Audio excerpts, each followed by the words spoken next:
5, 6, 7, 8. Rock step, triple step, rock step, cha-cha-cha, rock step, cha-cha-cha. Hi, my name is Kate, and my pronouns are they, them. And my name is Lou, and my pronouns are also they, them. Just two they, thems, talking about dance. Dance and stuff. Dance and stuff. What stuff are we talking about today, Kate? Today, we are talking about how decolonizing your dancing decolonizes the world. Yes, this is one of those gifts that I think dancing has to give the world if we really give it its chance. It's like this beautiful little container that can teach us so much to bring out to everywhere else. But the heck, how do we do that? That's like a really big thing to do. We have to disrupt fucked up systems. Yes, there's so many of those. That's how we do it. And it takes time, intentionality, like I said before, and it takes a little bit of bravery and community. You know what I mean? Yeah, it's really beautiful. And bravery and community is something that dance can give us. That's something that dance communities really do. Yes, absolutely. And it is something that is not really fully happening through dance, but we're doing some of that work, and we're doing that in some really unique ways. And one of those is we are releasing a handbook. Yes, us as Degender Dance kind of went underground a couple of years ago. We decided that we didn't want to do in-person offerings, these other things, and we were like, well, what do? We love dancing, but we also hate so much about the dance world, which was what we talked about in the last episode kicking off season 2. And when we went underground, we wanted to make something that was really actionable, that we could share with a lot of people, that would actually have an effect at shifting the culture of the dance world into something that's decolonizing and fucking up all of these harmful norms. Yes, throwing down and disrupting systems is going to take grassroots kind of information spreading. And so we have prepared something that we feel is really special. And it's also special because we've spent so much time together working on it. So yeah, and it's ready to be birthed into the world and for you guys to read it or interact with it. And we're going to keep telling you more about the handbook. Wait until the end of the episode, and we're going to have links and everywhere for you to go on our fancy new website. What exactly are we saying when we're dance is colonized? What does that even mean? Yeah, I mean, so everything is colonized in our modern world, which of course means the big picture and of course all the little small microcosms of the world that we live in. Yeah. And when something is colonized, it means it is set up to function with the colonial mindset of I'm going to go and I'm going to take this over and I'm going to control it so that other people have to either pay me or give me something to take part in it. And dance has been what dance became. Right. Yes. That colonialism is all about this abstraction, getting away from things where the world is abundant and everybody gets to have these natural connections to things like moving our body or singing or just enjoying the abundance of the earth, and instead making it everything's about extracting worth out of it and that you need to have money to be able to have access. Exactly. Or just whatever amount of privilege to be able to have access to certain things. And we think that that's bullshit. It's total bullshit. It's bullshit everywhere for everything. But we specifically think that we can have an effect on the dance world. Yes. And it is also intersectional with all the other issues that we talk a lot about here. Colonialism, but white supremacy, gender issues, and all of the things that kind of come together to make that power structure really thrive. Right. And really marginalizes hella people. Yeah. Those are the pillars that hold up our society, that props up just a few people at the top and uses coercive control to just extract from everybody that is below that small little 1% at the top. Right. And that's mirrored, again, as you said earlier, all throughout our society, too. Yeah. It's definitely how our country functions, and it's definitely how the world economics function, and it's also how a lot of dance communities function. 100%. It's no super big shocker that it kind of filtrates through every single thing that we do. So let's change that. Okay, yeah. So if everything's colonized and we're a dance-oriented entity, what does dance have that can actually offer in this decolonizing process? Yeah. How is it liberation? Yeah, dance is a liberatory act. It's like just the somatic feeling of dancing, of taking up space, connecting with your body, connecting with the energies around you, be it the gravity of the earth or the connection with another human being or a group of human beings. Like that is the stuff of reality that cannot be taken from us. Yes. It still has been taken from us. But it's very easy to take back because all you need to do is like move your body a little bit and then it's there for you. And then also the feeling of moving your body like continues to generate this feeling of liberation and of being able to like take up space and hold boundaries and be able to always hold your own authentic nature and stop just being swayed by like the powers that be because you have this deep connection. Mm-hmm. I also think about, I love what you're saying. And I also think about like, if we're talking about approaches to actually making this change, obviously we want to make like huge, big, large scale changes, right? Mm-hmm. Like government and stuff, right?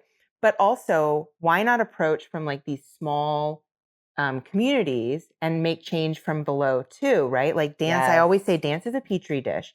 Dance is the petri dish of like, you can be in this little community and it could be like operating the way that the entire society operates. So if we start to make changes in these smaller circles, it also we can start to goes out, yes, which is one of the really amazing things. Yeah. Let's keep going then. Yeah. Can you tell me a little bit more about how like these positive changes that we can make, how that might spread into the rest of the world?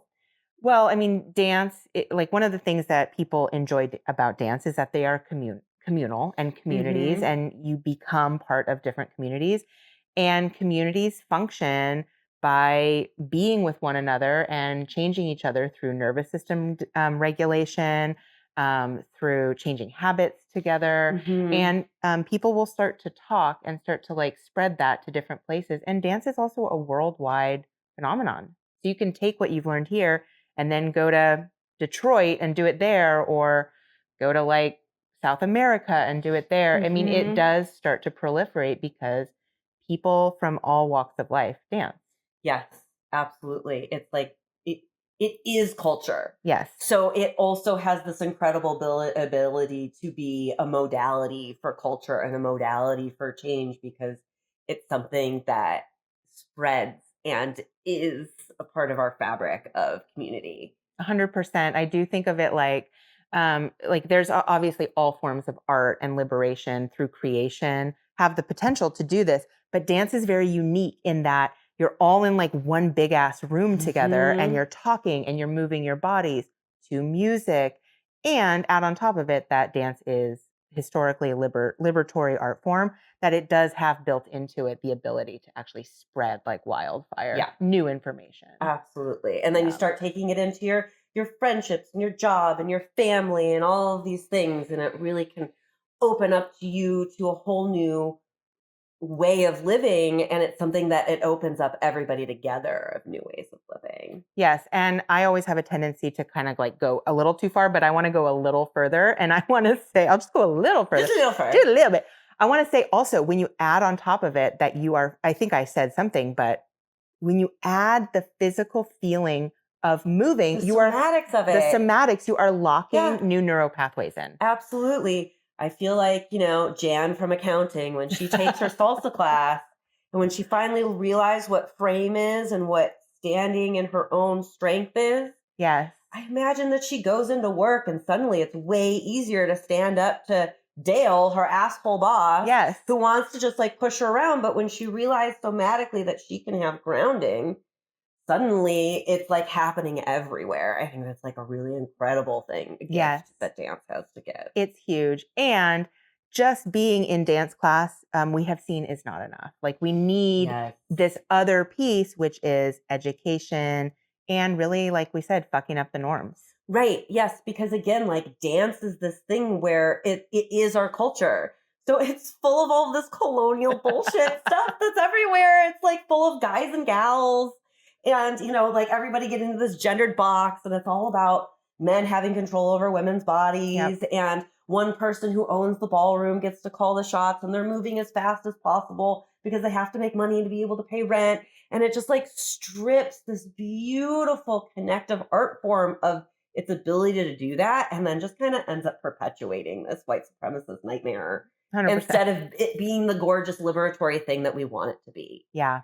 So we've got all this stuff that we have unpacked over the last episode and half of this episode. What is this handbook topic? What is in the handbook? And what is the hope as we spread this information? Yeah. So we do hope to have many handbooks one day. True. We have started with gender equity because we think that that is like one of the first most like ripe places in the dance world for a lot of change and shakeups to happen. And a lot of change and shakeups have already happened.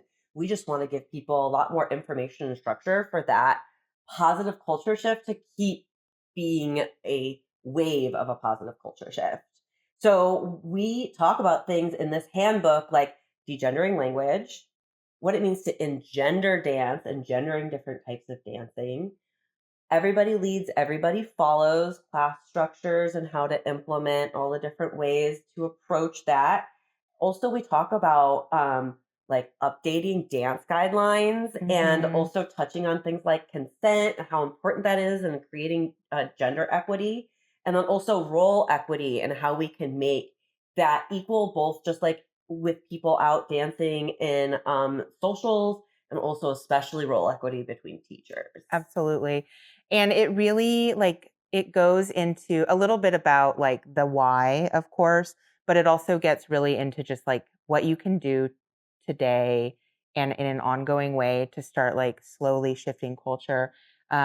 If you're a student or if you're just a dancer or an organizer or a teacher or a DJ, like this is for everybody to just like devour information because they want to make stuff feel better. Yes, for absolutely. all of us. There are also tons of super practical tips for teachers, like things to be implementing in your classroom that's really going to be helping shift this culture. So especially if you're like really want to be doing better, you really want to be packing your classes through more people, or you just want it to be more equitable for everyone, but you're not sure how to approach it, like here are your to-do list items that are going to really help you shift in directions that are going to help bring more people into your ballrooms. 100%. And build community that is going to be sustainable and diverse.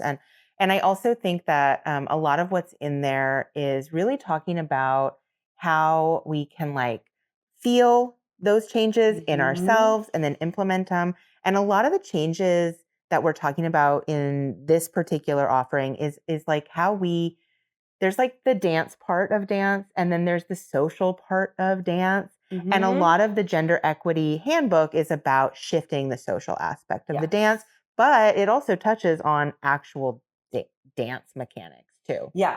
Like how do we style in ways that are authentic to ourselves without like bringing in all of these gendered boxes to think about. Right. Yeah. Yeah. I mean, I think it's really important to remember that when we really want people in our spaces, do we want them to want to be like us, or do we want to teach them how to be like them? And like, it's not only a decolonized way to approach teaching dance, but it's also like gonna keep people wanting to be there. Right. Yes. So it's like good for your business too. Burnt out because they're being shoved into boxes. They're gonna feel really fulfilled being themselves. And then if I get to feel myself in a community, I'm gonna stay there for the rest of my life. Totally. I'm not gonna need to go somewhere else to find myself. Exactly. Yeah. So we are obviously quite passionate about our first handbook. It's so exciting. Yeah. It's a 50-page plus like gorgeous full color textbook style book. Yes. It's a full-on ass book that we have made. And it has everything from like diagrams and just like cool graphics. It's like super digestible. It's got little pieces that you can take out and bring to classes. It has discussion questions. It has exercises. Yeah. Do you want to tell me like what's your favorite little tidbit from the book? Yeah, I'm like, oh, my baby.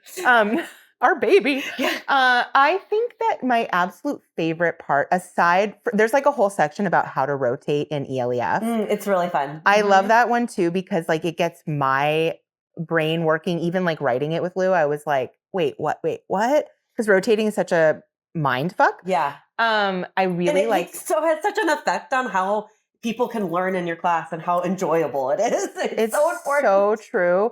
So I really like the how do we rotate section, but I think my favorite part is when we talk about how to change like rules around how we dance into guidelines for how to make a dance space safe. Because a set of rules, not like codes of conduct, that's great, but a set of like etiquette rules where I show up and I have to be like this and I have to be boop, boop, boop, fit into this box is very different than teaching a community of people how to actually treat each other. Yeah. And so by far, I think that's my favorite. Oh my God. part. Yes. You talk like there's a vibe check in there. Yeah. And it's talking about just what's the vibe of the dance? Is this person happy? And stuff like that. And like some of the things that we talk about is like really rudimentary, but like it can be like completely mind opening. And like I just really imagine some of our dance teacher listeners reading some of this stuff and being able to bring this information to their dance classes and it like blowing the minds of some people, causing some real life-changing shifts, society-changing shifts in people. I think that's true. And I think I think we want to give students like as much as we can. And so we try to impress them with like moves or like teaching them big things that are hard. But time and time again, I see students the happiest with like that little kind of game or shift of like how we interact. Because that's what people come to dance for, is to interact with each other. Yes. We even like have really cool movement exercises in there. Like we even have mirroring hands, which is one of my absolute favorite Degender dance exercises ever. Woo! Which is like getting you to tune in with your partner and trade energy back and forth and stuff. Really, really beautiful stuff that we're just so excited for other people to be taking into their dance classes too. Okay, Lou, but what about you? What are you most proud of in the handbook? Like what feels like you're such a sucker for how it looks. I love it. I mean, I was hoping you'd say that because it is really sexy, honestly. Oh, I'm so glad you think so. I love it. I think that there's a lot of people out there that make ebooks and stuff like that, and they just kind of like make something on Canva, but they've never made anything like that. Shade has been thrown. So sorry.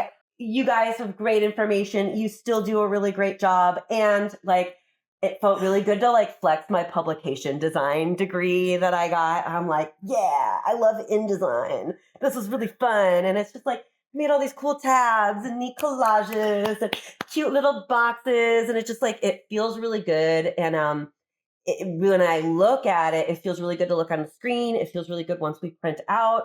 And I love the idea of knowing that one day we're going to have like a print hardbound book that's going to look like a Degender you heard it here dance, first. Decolonize the Dance World textbook. Yeah, that's going to be just like so fun to have as a beautiful coffee table book or in your dance studio. Like I'm really excited for that. I'm so glad you said that. The future of this. I'm so glad you said that and tooted your own horn a little bit because like a little bit about our process. Some people will want to hear this, right? Like I mostly did like a bunch of the writing up front. And then Lou would like reflect back to me what was missing or what was needed. So it was a really collaborative process with the writing. But then seeing sort of my brainchild of writing get transformed, it felt really special to see it transform into your design vision. Yes. It was fun. And that was even like reading the stuff and like getting to look at it. And like even when we started talking about what structure could be, it was because I was like, oh, I can't wait to design this. And to having cool tabs and like boxes and making it really easy to look at and find and like read all of these lists and make it just so easy to be able to access. Yes. So we pat ourselves on the back a little bit of that. Thank pat you on the for back. being here. So we have a ton of other exciting things that are also coming out with this module, or that are also coming out with this handbook. We're really excited to be focusing on each topic and then putting out a bunch of stuff that go along with this handbook. So Yes. we have a video class coming out, and it's just one little module from the handbook that we've expanded into this video lecture that you can go listen to and watch with a slideshow, and it'll be us dissecting the topic, telling some stories, and just getting into it a little bit more. Yes. So there's more ways to learn and interact with this than just buying a digital book. And we also have a ton of other stuff, but one of that I know we're both really excited about are the pronoun role stickers. So you can click a button on the website and it'll give you a downloadable PDF that you print out on Avery stickers. And it has various different pronouns, including spaces to write your own pronouns if they don't exist. Because we couldn't come up with all the pronouns because everyone's got their own pronouns. Makes whatever pronouns they want. Whatever pronoun you want. Yes. And this is just a really awesome thing to have in your dance class or at a social. And so it'll just be a little sticker that says what their pronoun is, and then they can also circle their dance roles. So it's a way to visually communicate what roles that you want without people using your gender presentation as the way to visually communicate those roles. So it's just a really easy way to just implement a little bit of gender equity in your dance spaces right away. So that's why we wanted to make it free and really easy to access. So you could just go on over to that website while you're checking out the handbook. All you have to do is pop in your email and you will get those free downloadable printable stickers. Absolutely. We have been waiting to release this handbook for so long. I can't believe that it's finally here. It's ready to be out in your hands, and you go check that out. And that's it for us today. Mm-hmm. Go ahead and leave a review for us on your favorite podcasting platform. It helps us more than you know with just spreading the word of Degender Dance. Absolutely. And as we mentioned before, please head on over to our website for more information on how to decolonize the dance world. That's degenderdance.com. Yeah, degenderdance.com. That's where you find all this stuff. It's also going to be linked in the description or in the show notes and all that stuff. Absolutely. Okay, that's it for us today. Hey, bye-bye. Bye. That's our new thing. Triple